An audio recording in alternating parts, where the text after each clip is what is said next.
Hi from Possum Trot. You can probably tell I do some of my stories kind of late at night and the lighting's kind of terrible and in the dark, and so I'm doing this in the morning. I'm sorry about my technical and lighting abilities. They're not very good. Anyway, it's morning and I got a new story for you today. Can't forget my hat from Freddie. Oh, quite a while ago, Freddie and I had a wonderful dog. Oh, we just loved that dog to pieces, but unfortunately he died of old age. So Freddie and I decided that we would go to the dog pound and we would go get a new puppy, a new dog. And he said, oh, I'd love to do that. And so we went there and we found the cutest little puppy, an English bulldog. You know, he's got the big cheeks and jowls and he kind of stands like that. And I said, Freddie, this time I got to pick out the last dog and I got to pick out his name. This time it's your turn. You pick out the dog and you pick out the name. Freddie said, I love this puppy, a little English bulldog. He was looking at him, blah, blah, blah, slobbering. I mean the dog, not Freddie. And so I said, okay, Freddie. And so we took the little English bulldog. I said, what are you going to name her? And he said, Marilyn. I'm going to name her Marilyn. And she said, and I said, what?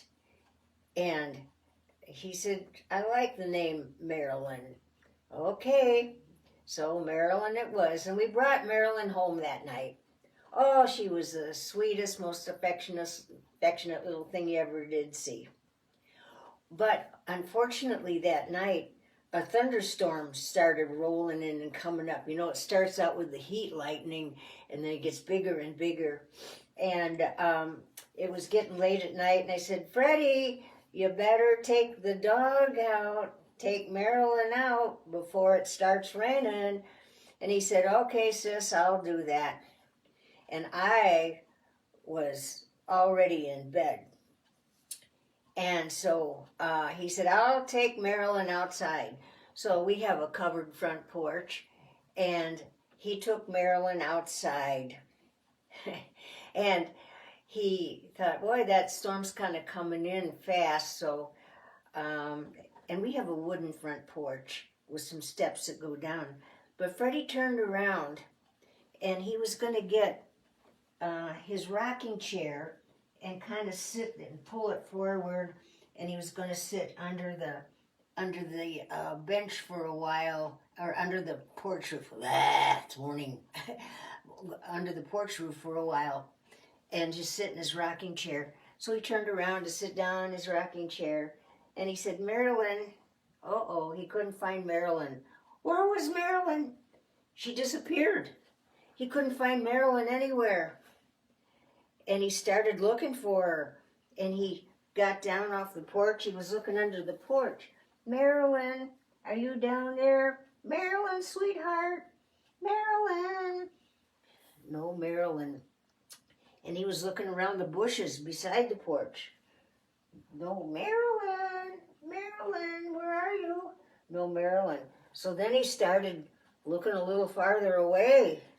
And he went out to the front trees, and he went to the back bayou. Marilyn, where? So then he couldn't find her. And he said, Marilyn, please. And so he started out around, maybe she went to somebody else's house.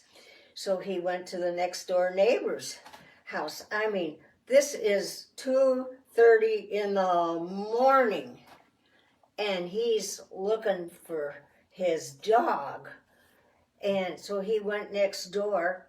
There's a old lady that lives on one side of us and a young couple on the other side. But he went to the old lady's side first. He thought, well, I'll try this. And he's going by the lady's bed. 2:30 in the morning. He's behind in this lady's backyard. Marilyn, Marilyn. Miss Lady's in bed and she hears that, and she comes and she looks out the door, and she stands there, and she looks like an English bulldog herself. Boy, she looked like that puppy a lot. And she's looking at my brother and thinking, what on earth is he calling me for? Her name was Marilyn. But he went on. He was looking through the bushes, and she thought, I got to follow this guy. He's nuts. She didn't know it was Freddie in the dark.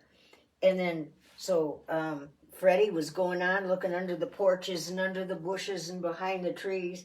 And he was going down the street in front of all these houses and behind him. Marilyn! Marilyn!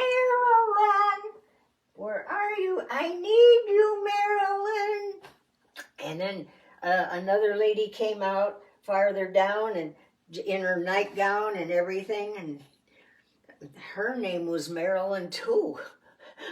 And she is standing out there, and she comes out on the front porch, and she's thinking, this guy is nuts. I don't think I want to answer him. So she starts following. Pretty soon he's going to all these houses, and there's quite a few Marilyns in town. He had all these women following him, wondering what on earth is wrong with this guy. And finally, he starts heading home, and he's so sad, and he can't find Marilyn anywhere. And he actually, have you seen a grown man cry? He was crying. Marilyn got away on him.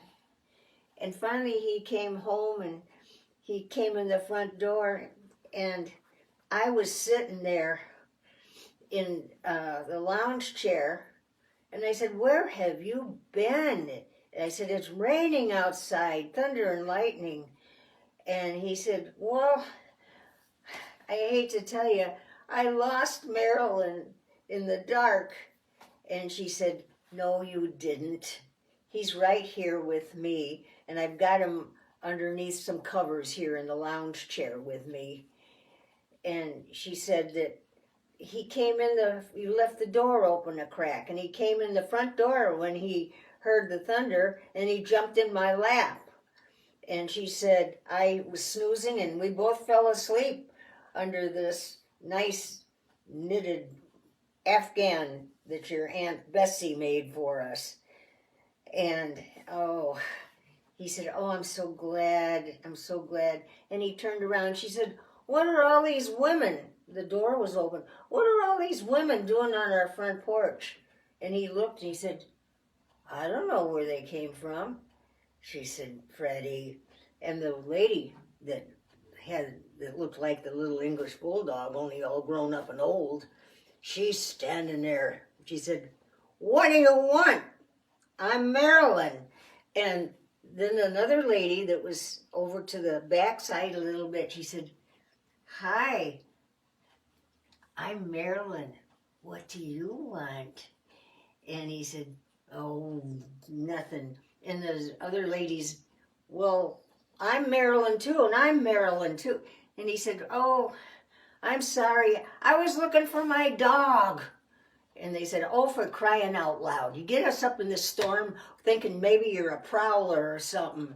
And here you are just looking for your dog. Whoever heard of a dog named Marilyn anyway? And so they just all went home and went back to bed to get out of the rain and the storm and everything. And I said, Freddie, please, see what you've done when you call your dog Marilyn?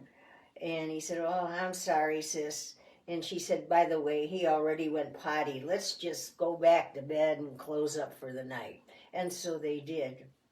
But you know, that's the way it is, kind of, if we hear God call our name. If it can be in a terrible crisis or a thunderstorm, or it can be in the stillness of the night, or it can be at a restaurant or a bank. But if we really feel this calling and a tug in our heart, that we feel like God is calling us, we should follow. We shouldn't turn him away at all, because it says his Holy Spirit His spirit bears witness with our spirit, and he's calling us and we can hear him. It's just a silent tug in our heart. And so we should never turn. If God calls your name, don't turn him away. Follow him, because this time it's you. It's you that he really wants. And there's some verses in the Bible that tell us that God calls us. So if you hear his call, don't be afraid to answer, and don't just go back to bed like Freddie and I did with the dog. Okay, I'll talk to you another time. Bye-bye.